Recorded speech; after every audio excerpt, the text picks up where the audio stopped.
Chapter 37, The Tale of Despereaux. A small taste. She was asleep and dreaming of her mother, the queen, who was holding out a spoon to her and saying, "Taste this, my sweet pea, taste this, my darling, and tell me what you think." The princess leaned forward and sipped some soup from the spoon her mother held out to her. "Oh, Mama," she said, "it's wonderful. It's the best soup I've ever eaten." "Yes," said the queen, "it is wonderful, isn't it? May I have some more?" said Pea. "I gave you a taste so that you would not forget," said her mother. "I gave you a small taste so that you would remember.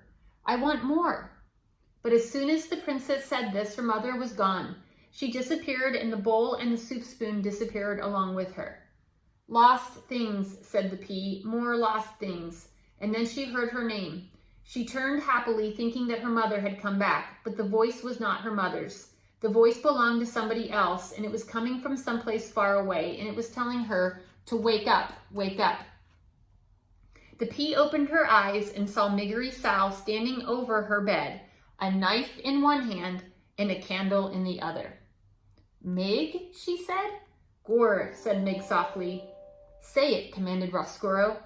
Mig closed her eyes and shouted her piece. "If you does not want to get hurt, princess, you must come with me."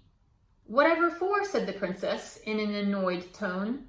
As I have noted before, the princess was not a person who was used to being told what to do. "What are you talking about?" Mig opened her eyes and shouted, "You got to come with me, so after we take some lessons, you some long lessons and me some short ones, together way down in the deep downs, I can be you and you can be me." "No," shouted Roscuro from Mig's pocket. "No, no, no, you're doing it wrong." See, I don't think she was supposed to say that, right? And do you think that's now alerting the pea that something's not right and she won't go with her? Uh-oh. "Who said that?"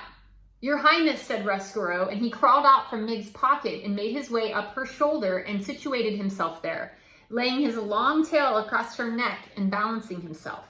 "Your Highness," he said again, and he raised the spoon slowly off his head and smiled, displaying his mouth full of truly hideous teeth.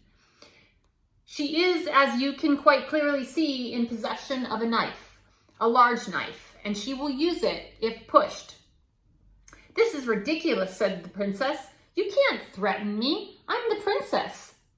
"Well," said Roscuro, said Roscuro, are all too aware of the fact of what you are. A knife, however, cares nothing for the fact that you are royalty, and you will bleed, I assume, just like any other human." The pea looked at Mig, and Mig smiled. The knife glinted in the light of the candle. "Mig?" she said softly, her voice shaking the tiniest bit. "I really do not think," said Roscuro, "that Mig would need much persuasion to use that knife, princess. She is a dangerous individual, easily led." "But we are friends," said the pea, "aren't we, Mig?" "Eh?" said Mig. "Trust me," said Roscuro, "you are not friends, and I think it would be best if you addressed all your communication to me, princess. I am the one in charge here. Look at me." The pea looked directly at the rat and at the spoon on his head. Her heart skipped one beat and then two. "Do you know me, princess?" "No," she said, lowering her head, "I do not know you." But reader, she did know him. He was the rat who had fallen into her mother's soup, and he was wearing her dead mother's spoon on his head. The princess kept her head down, and she concentrated on containing the rage that was leaping inside of her. "Look again, princess, or can you not bear to look? Does it pain your royal sensibilities to let your eyes rest on a rat?" "I don't know you," she said, "and I'm not afraid to look at you." The pea raised her head, and slowly her eyes were defiant. She stared at the rat. "Very well," said Roscuro, "have it your way. You do not know me. Nonetheless, you must do as I say, as my friend here has a knife. So get out of bed, princess. We are going on a little journey. I like it if you dressed in your loveliest gown, the one that you were wearing at the banquet not so long ago." And here's the picture.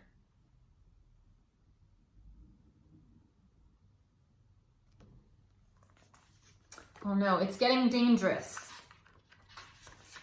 And put on your crown, said Meg. Put that princess crown on your head. Yes, said Roscuro. Please, princess, do not forget your crown. The pea, still staring at Roscuro, pushed the covers back and got out of bed. Move quickly, said Roscuro. We must take our little journey while it is still dark and while the rest of the castle sleeps on. Ignorant. Oh, so ignorant. I'm afraid of your fate.